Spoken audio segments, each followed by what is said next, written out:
नमस्कार,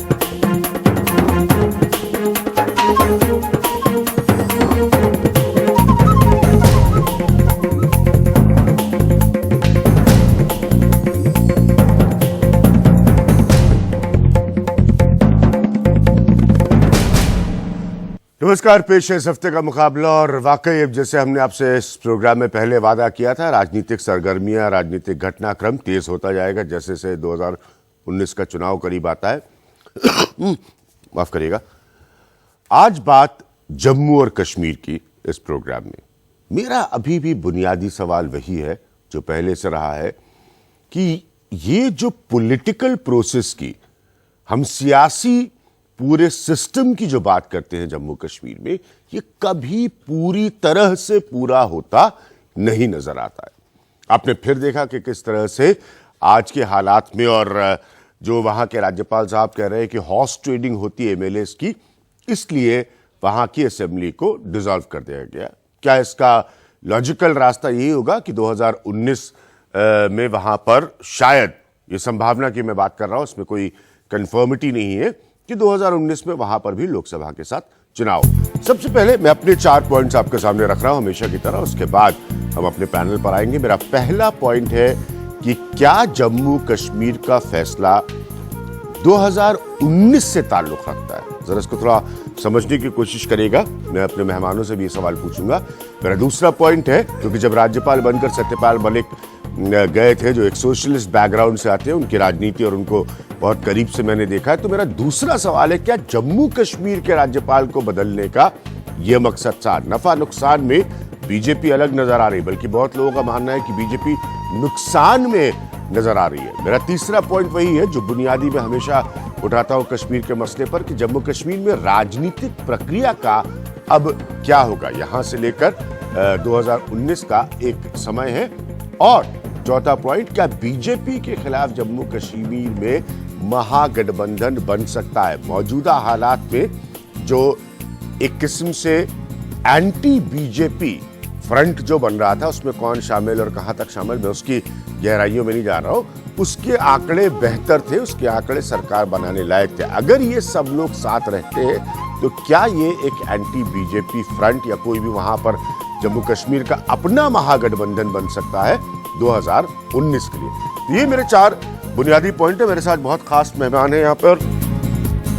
हरीश रावत साहब हैं, आप सब उनको जानते हैं, कांग्रेस के नेशनल जनरल सेक्रेटरी, और साथ में उत्तराखंड के मुख्यमंत्री रहे। मेरे साथ ही अखिलेश शर्मा मौजूद है बीजेपी के लिए, क्योंकि बताया जाता है कि साहब राम माधव जो है, किसी ने लिखा ट्विटर पे, मुझे पता नहीं कितना सही या गलत है, कह रहे हैं वो देसी किसेंजर का काम कर रहे हैं। तो अखिलेश से बात करेंगे उसके बारे में। और साथ में हमारे शेख मंजूर अहमद साहब हैं, जो कि फॉर्मर एडिटर हैं यूएनआई के, और डॉक्टर समीर कौल हैं, जो कि चीफ स्पोक्स पर्सन है नेशनल कॉन्फ्रेंस के। और हमारे साथ ब्रिगेडियर अनिल गुप्ता साहब जुड़ रहे हैं, जो कि बीजेपी के प्रवक्ता है जम्मू और कश्मीर के। अखिलेश, मैं सबसे पहले आपसे शुरू करूंगा। क्या आपका आकलन है बीजेपी को लेकर आज की तारीख में? देखिए, बड़ा इंटरेस्टिंग है ये पूरा घटनाक्रम। पहले आप पीडीपी के साथ जाते हैं, फिर आपसे पीडीपी का रिश्ता टूट जाता है, राम माधव का एक किस्म का बयान आता है कि साहब ये तो पाकिस्तान से जोड़कर इसको देखने की कोशिश की जाती है, उसका कोई सबूत स्वाभाविक नहीं है, तो फिर वो वापस लिया जाता है। क्या करना चाह रही है बीजेपी जम्मू कश्मीर में? देखिए, बीजेपी ये चाहती थी कि वहां पर एक सरकार बने। जो हमें जानकारी मिली है अभिज्ञान, उसके मुताबिक ये तय किया गया था कि या तो सज्जाद लोन मुख्यमंत्री बनेंगे या फिर कोई मुख्यमंत्री नहीं बनेगा, विधानसभा भंग होगी। तो हुआ क्या कि बीजेपी थोड़ी सी आउट मनोवर हुई है, क्योंकि पीडीपी, नेशनल कॉन्फ्रेंस और कांग्रेस, इन तीनों ने ही मिलकर बीजेपी को चित कर दिया उसी के खेल में। इस तरह से, क्योंकि जब सज्जाद लोन भारत में नहीं थे, विदेश में थे, उस वक्त ये सारा घटनाक्रम हुआ, नाटकीय घटनाक्रम, जिसके तहत ये फैक्स पीडीपी की ओर से भेजा गया, जो कि रिसीव ही नहीं किया गया, जिसमें साफ तौर पर यह कहा गया कि उन्हें इन तीनों पार्टियों का समर्थन मिल चुका है, उनके पास जो है 54 विधायक उनके पास जुट चुके हैं। और तब तक बीजेपी जो अपना एक कोशिश कर रही थी कि सज्जाद लोन को प्रॉप अप करे, तब तक उसमें काफी देर हो चुकी थी। इसीलिए बीजेपी के पास ये विकल्प नहीं बचा था कि वहां पर विधानसभा भंग कर दी जाए, क्योंकि बीजेपी कभी नहीं चाहती थी कि पीडीपी, नेशनल कॉन्फ्रेंस और कांग्रेस तीनों मिलकर के वहां सरकार बनाए। जो महागठबंधन की शुरुआत देश के कई राज्यों में हो चुकी है, वो वहां पर हुआ। बिल्कुल मजबूरी में यह फैसला हुआ है और पीडीपी को लगता है कि इसकी भनक लग गई थी। जब मुजफ्फर बेग का बयान आया कि वो सज्जाद लोन के साथ जा सकते हैं, तब शायद महबूबा मुफ्ती के कान खड़े हो कि जरूर कुछ ना कुछ गड़बड़ है। और ये माना जाता है कि पीडीपी के भीतर टूट हो सकती थी। कई विधायक उनके सज्जाद लोन के साथ जाने के लिए तैयार थे, कुछ कांग्रेस के विधायक भी जो है वो जाने के लिए तैयार थे, और बीजेपी की पूरी कोशिश थी सज्जाद लोन को मुख्यमंत्री बनाने की। किस कैलकुलेशन के तहत बीजेपी हार गई इस बार? देखिए, पहले जब हारने से मतलब मैं चुनाव की हार नहीं कह रहा, जो राजनीतिक कैलकुलेशन में हार और जीत उनकी होती ये है। कैलकुलेशन खराब हुई इस वजह से, जब विड्रावल सपोर्ट किया उन्होंने, पिछले 4 महीनों से ये कोशिश में लगे रहे कि हम डिफेक्शन करें और पोचिंग करें, और उनकी मदद से, जो डिफेक्टर्स हैं उनकी मदद से एक गवर्नमेंट बनाए जिसमें सज्जाद लोन का भी बड़ा हाथ था, और इसके अलावा इमरान जो है इमरान अंसारी और कुछ और मेंबर्स में, मैक्सिमम मेंबर्स तकरीबन 12 के करीब पीडीपी के थे। और ये भी बातें चल रही थी कुछ मेंबर्स शायद नेशनल कॉन्फ्रेंस, लेकिन मुझे लगता था कि बीजेपी के पास मैजिक नंबर 44 नहीं अचीव हुआ था।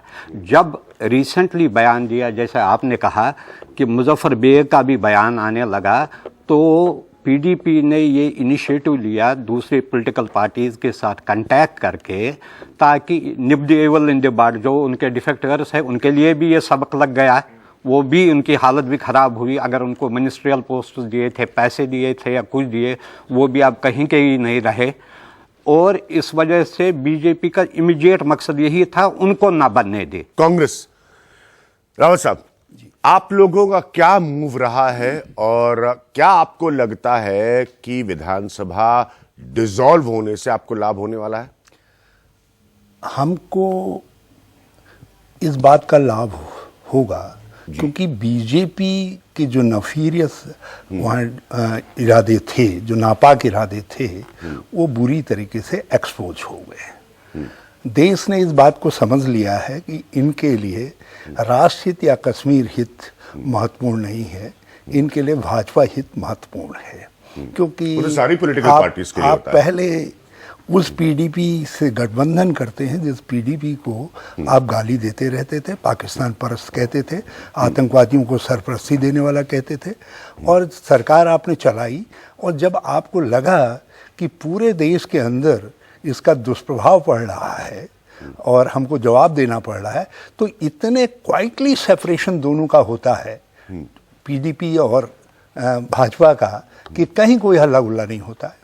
जबकि नेशनल कॉन्फ्रेंस और कांग्रेस कहती है कि साहब आप भंग करिए विधानसभा को, गवर्नर चुप रहते हैं। एक बहुत ही आश्चर्यजनक बात है जिस पर देश को रिएक्ट करना चाहिए। गवर्नर कहते हैं कि मेरा फैक्स काम नहीं कर रहा था, टेलीफोन काम नहीं कर रहा था, मेरा खानसामा नहीं था, मेरा चौकीदार नहीं था, जबकि वो वहाँ के फंक्शनल हेड हैं, एक प्रकार से चीफ मिनिस्टर हैं, राष्ट्रपति शासन है वहाँ। और जम्मू कश्मीर के गवर्नर का बाहर से कोई कम्युनिकेशन न रह जाए तो ये देश की सुरक्षा के लिए एक गंभीर सवाल है। और मैं समझता हूँ कि सत्यपाल मलिक जी ने बहुत बुरी तरीके से सेंट्रल गवर्नमेंट को और सत्यपाल मलिक जी के अपॉइंटमेंट को एज गवर्नर इस पे आऊंगा, राज्यपाल के रोल पर आऊंगा। मैंने भी खबरें विस्तार में पढ़ी है कि साहब कैसे उन्होंने बताया कि वो खाना बनाने के लिए खुद तैयार थे। तो मुझे नहीं लगता जम्मू कश्मीर की राजनीति को इस पर आधारित किया जाना चाहिए कि कोई राज्यपाल खाना बनाने के लिए तैयार है नहीं, लेकिन राज्यपाल की भूमिका पर हम आएंगे। क्या एनसी हकीकत में चाहती है कश्मीर में? पहले तो मैं आपका शुक्रिया अदा करूं जी जी कि बजाय इसके कि राम माधव जी जो हैं और उनके कई साथियों ने मुझे पाकिस्तानी करार दिया और वो भी 6000 दोस्त कश्मीर के 30 साल में खो के खून से सींच के उस वादी को, और उसके बाद मुझे पाकिस्तानी करार दिया, तो मैं बहुत शुक्रगुजार हूं कि आज आपने मुझे इन प्यारे दोस्तों के बीच में बुला के मेरी बात सुनने की कोशिश की। नेशनल कॉन्फ्रेंस क्या चाहती है? नेशनल कॉन्फ्रेंस के सर पे कश्मीर का एक्सेशन है इंडिया के साथ में। अब समझिए, नेशनल कॉन्फ्रेंस एक रीजनल फोर्स है, शेख अब्दुल्ला के सर पे उसने कन्विंस किया जम्मू कश्मीर के अवाम को कि हमारा मुस्तकबिल, हमारा फ्यूचर, जिन्ना की थ्योरी को रिजेक्ट करके उन हालातों में हिंदुस्तान के साथ डोर बांट दी, मगर कुछ शर्तों पे। नेशनल कॉन्फ्रेंस तो अव्वल ये चाहती है, और मुझे यहाँ पे माफ़ कीजिएगा थोड़ा कांग्रेस पे भी ताना कसना पड़ेगा। कसिए, उस डोर को काटने का काम, मेरी माफी की कोई जरूरत नहीं, उसके आप कांग्रेस ताने को ताना बाने को कसिए। काटने का मेरे काम प्रोग्राम में किसी को कोई जिसको आज राजनीतिक दल की आज आपकी बात नहीं बीजेपी होती जो यहाँ। कर रही है वो last nail in the coffin है, लेकिन उसको, उस ताने बहाने को तोड़ने का काम कांग्रेस ने शुरू किया। एक एक करके जो वो कंडीशंस थी उनको तोड़ा, जिससे कि जम्मू कश्मीर के अवाम में एक इंडिया के अगेंस्ट गुस्सा पैदा हुआ। समीर सर, हम नेशनल मेरी कॉन्फ्रेंस बात- ये एक चाहती मिनट, है। एक मिनट मेरी बात आपने ये सुनिए। मेरे से सवाल पूछा नेशनल कॉन्फ्रेंस, मुझे बोलने दीजिए। नेशनल कॉन्फ्रेंस ये चाहती है कि वो गुस्सा, आज की हालत गुस्सा खत्म हो और यहां का अवाम और वहां का अवाम एक दूसरे को गले मिले, लेकिन वो ऐसे नहीं होगा। मैं कांग्रेस वाले पॉइंट पर आऊंगा। भारतीय जनता पार्टी, आपके लिए पूरा समय है। क्या कश्मीर में जो हुआ है वो आपके लिए सरासर मिसकैलकुलेशन हो गया, गलत राजनीतिक गणित हो गया? बिल्कुल नहीं। क्यों? ये सरासर इल्जाम लगाए जा रहे हैं भारतीय जनता पार्टी के ऊपर। भारतीय जनता पार्टी अगर इस प्रकार से तोड़ मोड़ करके सरकार बनाना चाहती तो वो सरकार छोड़ती ही क्यों? भारतीय जनता पार्टी ने मुद्दों पर सरकार तोड़ी थी और उसके बाद भारतीय जनता पार्टी ने साफ कहा था कि हमें कोई सरकार बनाने में हमें रुचि नहीं है, क्योंकि हमारे पास नंबर नहीं है। और ये जो बात आप कर रहे हैं सजाद लोन की जो बात है, वो वहां की जो आवाम है वो चाहती है, क्योंकि नेशनल कॉन्फ्रेंस और पीडीपी ने जिस प्रकार की राजनीति कश्मीर के अंदर खेली है, जहां पे उन्होंने टेकन फॉर ग्रांटेड किया है कश्मीरी लोगों को। ये भारतीय जब उनकी जनता मर्जी पार्टी कहेगी क्या वो सज्जाद इलेक्शन लोन की लड़ेंगे, नई वकील जब है? उनकी मर्जी लड़ेगी वो इलेक्शन बाइकआउट करेंगे, जब चाहेंगे वो सरकार बनाएंगे। ये लोगों को मंजूर नहीं है। और लोगों ने खासकर पंचायत इलेक्शन के दौरान देखा, 80 मिनट से अनिल 85 गुप्ता जी, अभी आपने एक लाइन बोली, ध्यान से सुनिए। आपने कहा कि सज्जाद लोन को वहां की आवाम चाहती है। पहले तो इस बात का कोई तथ्य नहीं है, इस बात का कोई फैक्ट नहीं है। दूसरा, मेरी बात सुनिए। एक मिनट सुनिए सर, सुनिए प्लीज सर, सवाल सुनिए। दूसरा, मैंने आपसे प्रश्न यह किया कि भारतीय जनता पार्टी जिसने पीडीपी के साथ सरकार बनाकर साथ छोड़ा, अब क्या वो सज्जाद लोन की नई एडवोकेट है, वकील है? जी नहीं, भारतीय जनता पार्टी वहां पर थर्ड फ्रंट को वेलकम करती है। जैसे मैंने कहा कि दोनों पार्टियों ने इतनी गंदी राजनीति वहां पर खेली है, लोगों का विश्वास खो दिया है। लोगों ने उनके ऊपर विश्वास रखा था, लेकिन उन्होंने लोगों का विश्वास खो दिया। जब वहां पर ग्रास रूट लेवल डेमोक्रेसी की बात आई तो इन लोगों ने बोला कि हम बाइकआउट करेंगे। लोगों के पास ताकत पहुंचे, कुव्वत पहुंचे, ये नहीं चाहते हैं। ये डायनेस्टिक रूल में बिलीव करती हैं दोनों पार्टीज। ये तो सज्जाद लोन जब संख्या नहीं जुटा पाए तब इन्होंने गवर्नर को कहा कि अब आप विधानसभा भंग कर दीजिए। अच्छा, हमने कुछ नहीं कहा, गवर्नर इज कॉन्स्टिट्यूशनल अथॉरिटी। पहले एक ब्रेक, 10 सेकंड। अखिलेश, ये सिर्फ बीजेपी के बयानबाजी है ना? बीजेपी नेशनल कॉन्फ्रेंस के बिना राजनीति कर पाएगी, ना पीडीपी के बिना। देखिए, ये जो सज्जाद लोन की चिट्ठी गई थी, जो कि व्हाट्सएप पर भेजी गई थी, उसमें सज्जाद लोन ने लिखा है कि बीजेपी के सारे विधायक हमको सपोर्ट कर रहे हैं, इनके अलावा भी हमारे पास कुछ और विधायक है। राम माधव जैसे लोगों का क्या मिसकैलकुलेशन है? नहीं, राम माधव को हर चीज के लिए कहा गया साहब ये आर्किटेक्ट है, ये अलायंस करा रहे हैं, ये राजनीति, क्या ये मिसकैलकुलेशन है जो राम माधव नहीं समझ जब पाए? अलायंस कराया गया था तब तो राम माधव की बहुत वाहवाही हुई थी। क्यों हुई थी? क्योंकि तब मुफ्ती मोहम्मद सईद के साथ लगातार उनकी बातचीत होती रही। यह भी कहा गया कि पीडीपी और बीजेपी जो कि नॉर्थ पोल और साउथ पोल थे, उनको मिलाना एक बड़ी बात थी। और जो हालात जम्मू कश्मीर के थे तब यही था कि यही सरकार बनती दिख रही थी। वो इसलिए क्योंकि जम्मू जो पूरा क्षेत्र था वहां पर बीजेपी ने स्वीप किया था, तो वो उस क्षेत्र की नुमाइंदगी करती है बीजेपी। आप अगर ऐसी सरकार बना ले जिसमें सिर्फ घाटी की पार्टियां हो और जम्मू को आप नजरअंदाज कर दें, तो ये तो वहां की जनता के साथ ज्यादती होती। तो वो सरकार बनना तब यही मुमकिन था और तब राम माधव ने वो किया था। लेकिन अब हालात जो है वो इस तरह के हो गए थे कि आप पीडीपी के साथ आपका जो गठबंधन था, उसके चलते देश के बाकी राज्यों में आपको जवाब देना मुश्किल हो पा रहा था, क्योंकि पीडीपी के ऊपर आप खुद ही कहते थे कि वो अलगाववादियों का साथ देती है। लेकिन ना, गंभीर सवाल, इस पर हम आएंगे। राज्यपाल की भूमिका, आपने जो पॉइंट रखा था समीर, ये बड़ा वैलिड है, इस पर मैंने पहले भी चर्चा की। सतपाल मलिक साहब के सियासी जीवन को और उनको बहुत अरसे से मैं जानता हूं। इनको जब बेचा गया था तो कुल मिलाकर संदेश ये देने की कोशिश की गई थी कि एक नई पहल श्रीनगर में नई दिल्ली की तरफ से हो रही है। अब राज्यपाल की भूमिका, जो कि बहुत गंभीर होती है, और यकीन मानिए मेरे लिए बड़ा हजम करना मुश्किल है कि साहब खानसामा नहीं है और फैक्स मशीन नहीं काम कर रही है। भारतीय सिस्टम्स में जो संविधान के तहत आते हैं, ये सब बहुत गंभीर बातें। राज्यपाल की भूमिका, क्या सतपाल मलिक सही चॉइस थे फिर जम्मू कश्मीर में श्रीनगर में जाने के लिए? सीधा सवाल मैं पूछूंगा, कहीं मत जाइएगा, एक ब्रेक के बाद।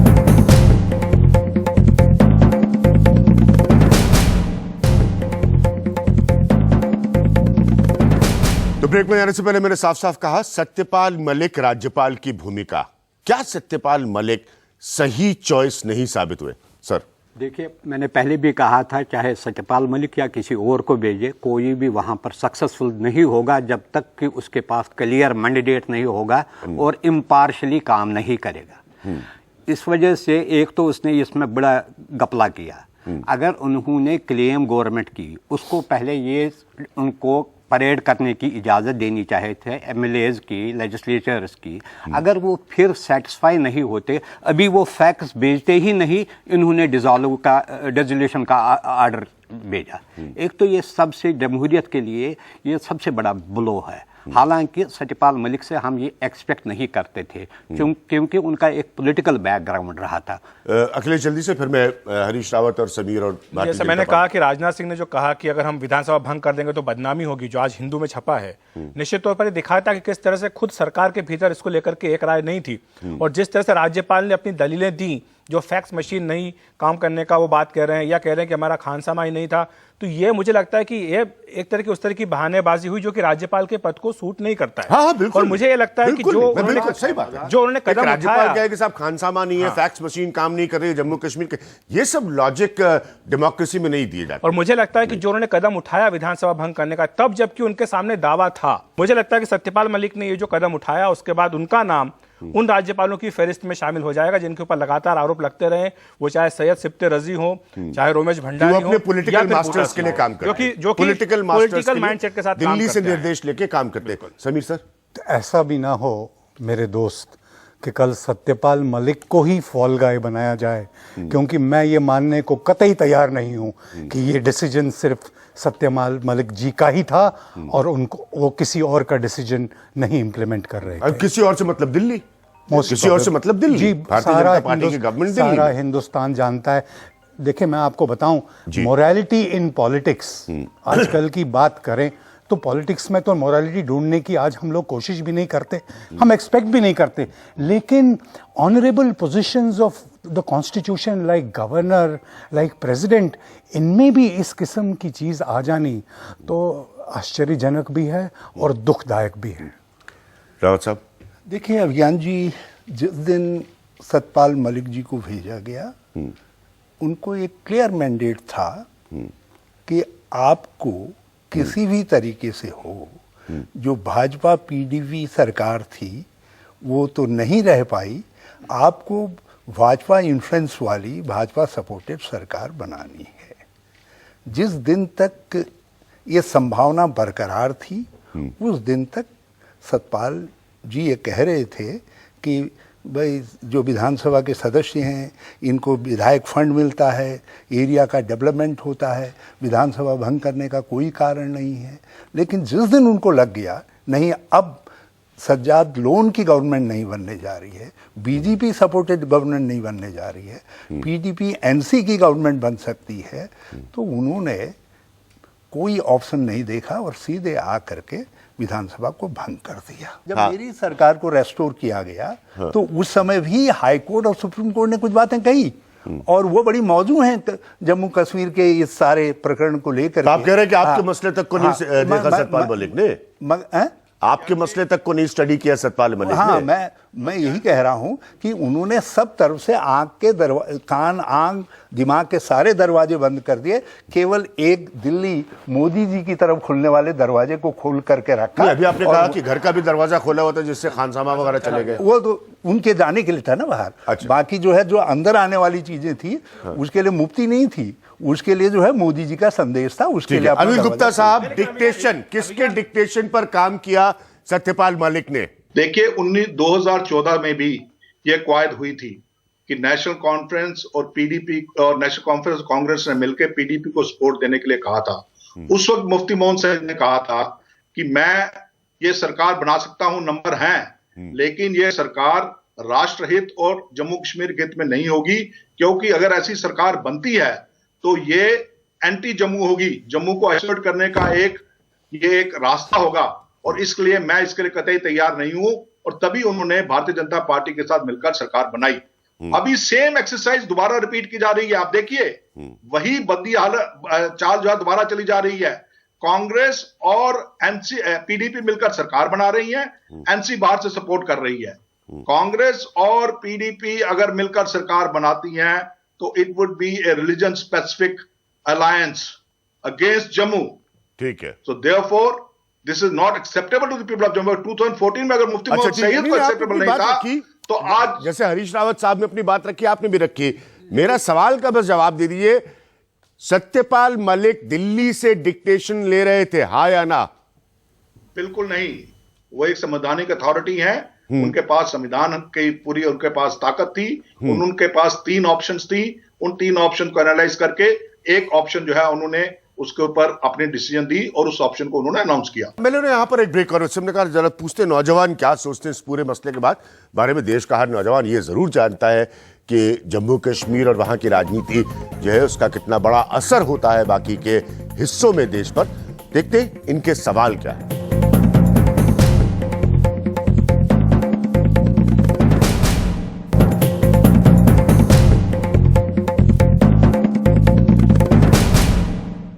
तो देखते हैं नौजवान यहां पर कितने और कैसे सवाल पूछना चाहते हैं जम्मू कश्मीर के मसले पर। हाँ, मेरा सवाल भारतीय जनता पार्टी से है। सर, जब आप मुफ्ती मोहम्मद सईद के साथ थे तो राष्ट्र विरोधी नहीं थी, और आप जब आज अलग हो गए तो आप उन्हें राष्ट्र विरोधी बोलते हैं, यह कितना जायज है आपकी नजर में? गुप्ता साहब, जल्दी से नौजवान का मासूम सवाल है, सीधा चुभने वाला, कि जब आप लोग अलायंस करते हैं पीडीपी के साथ तो कुछ राष्ट्र विरोधी नहीं होता, जब आप अलग हो जाते हैं तो पीडीपी, नेशनल कॉन्फ्रेंस सब राष्ट्र विरोधी हो जाती है। ये बिल्कुल चुभने वाला नहीं है, तथ्य संबंधित सवाल है। हाँ। देखिए, आपने देखा कि किस प्रकार मोहतरमा महबूबा मुफ्ती जो चीफ मिनिस्टर थी, अपने कार्यकाल के 2-3 महीने, आखिरी 2-3 महीने में किस प्रकार की हरकतें वो कर रही थी। हुर्रियत के खिलाफ शिकंजा कसा गया, उनको उसके ऊपर ऑब्जेक्शन थी, वो चाहते थे उसपर डील की जाए। ऑपरेशन ऑल आउट शुरू किया गया, वो चाहते थे कि ऑपरेशन ऑल आउट को जो है वो रोका जाए। उन्होंने सीज फायर करवाई, आपने सीज फायर का नतीजा देखा। उन्होंने स्टोन पेल्टर्स को छुड़वाया, बाद में उन्हीं स्टोन पेल्टर को रिसाइकिल करवाया, आपने देखा क्या हुआ। तो उनकी कुछ ऐसी ये अंद्राबी जो थी दुख्तराने मिल्लत की, उसको पकड़ने के लिए कहा गया, लेकिन उसने पकड़ने से इनकार कर दिया। कई ऐसी हरकतें थी जो कि राष्ट्र हित के खिलाफ थी, और हमें लगने लगा कि अब इनका जो झुकाव है वास्तव में ही दोबारा अलगाववाद की तरफ और अलगाववादियों के साथ जा रहा है। इसलिए हमने अपनी सरकार उनसे अलग कर ली और हम अलग हो गए। ठीक है सर। हरीश जी, मेरा प्रश्न आपसे है कि भविष्य में जम्मू कश्मीर में लोकसभा या विधानसभा को लेकर आपको कोई महागठबंधन हो सकता है पीडीपी और एनसी के साथ? मेरे ख्याल में उन्होंने पहले कह दिया, ये कांग्रेस भी ना जिसे कहते हैं क्लोज टू देयर चेस्ट, अपने पत्ते अपने पास संभाल के रखी हुई है। उसका निर्णय लेंगे। जो नौजवान ने सवाल पूछा अनिल जी को, मेरे दोस्त को, उनको सिर्फ याद दिलाना चाहता हूं कि जब इन्होंने पीडीपी के साथ गवर्नमेंट बनाई, बहुत सोच विचार के बाद एजेंडा ऑफ अलायंस क्रिएट हुआ। हाँ, और उस एजेंडा ऑफ अलायंस में पहली बात ये थी कि हुर्रियत से बातचीत करेंगे और लोगों से बात करेंगे और पाकिस्तान से बातचीत करके अपने मसले हल करेंगे, लेकिन इनको वो भूल गया और वो बात 4 साल एक मिनट में नौजवान। जम्मू कश्मीर का मुद्दा क्या बीजेपी के लिए गले का हड्डी बन चुका है? ना वो निगल पा रहे, ना वो उगल पा रहे। इस पर उनका क्या कहना है? और 2019 में इस इलेक्शन पर क्या प्रभाव पड़ेगा? हम तो जम्मू कश्मीर का मसला कोई मानते ही नहीं है। जम्मू कश्मीर का नाम की कोई मसला चीज है ही नहीं है। हाँ, मसले हैं कश्मीर में जिसके लिए कश्मीरी खुद जिम्मेवार है। हम उन मसलों को हल करने की कोशिश कर रहे हैं। ठीक है अनिल गुप्ता जी, जिस तरह आप कह रहे हैं कि एनसी और पीडीपी कांग्रेस जिस तरह सिर्फ मुस्लिम माइंडेड सरकार बनाना चाह रही है, आप असम की बात कीजिए, वहाँ 34% मुस्लिम की आबादी, एक भी विधायक मुस्लिम नहीं है, तो उस पर आपको यहाँ राजनीति नहीं दिखती? वहाँ एंटी मुस्लिम गवर्नमेंट नहीं कह सकते उसको हम? हाँ। अरे अगर वहां पर विधायक इलेक्ट होकर आए ही नहीं है तो क्या हो सकता है? सर, आपने सीट दिया एक भी एमएलए को खड़ा किया सर? वो कह रहे टिकट दिया तब तो जीत कराएगा कोई? नहीं किया। सबका साथ सबका विकास कहाँ है इसमें? एक मिनट रुको। हाँ बोलिए अनिल जी, बोलिए। देखिए, असम की बात अलग है, वहां की पॉलिटिक्स अलग है। यहाँ पर तो आप देखिए 3 खित्ते हैं, 3 खित्ते इक्वल रिप्रेजेंटेशन चाहते हैं, इसलिए आप यहाँ पे खित्तों को इग्नोर नहीं कर सकते हैं। ठीक, मैं ले रहा हूं यहां पर एक ब्रेक और फाइनल कमेंट सबसे लूंगा।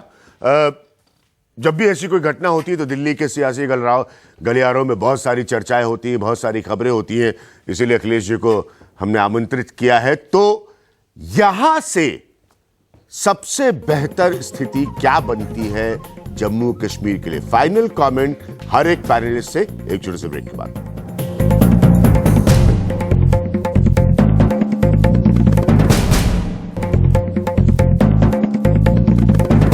तो अंत में सबसे बेहतर तस्वीर यहां से क्या बनती है? सत्ता के गलियारों में लाजमी है यह चर्चा होना कि अब जम्मू कश्मीर में चुनाव होंगे संभवतः लोकसभा के साथ 2019 में।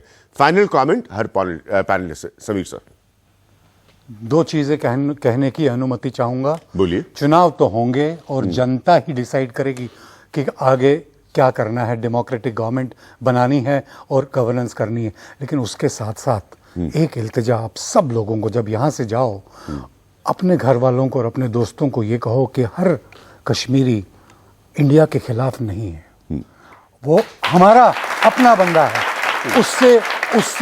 उससे बात करनी पड़ेगी।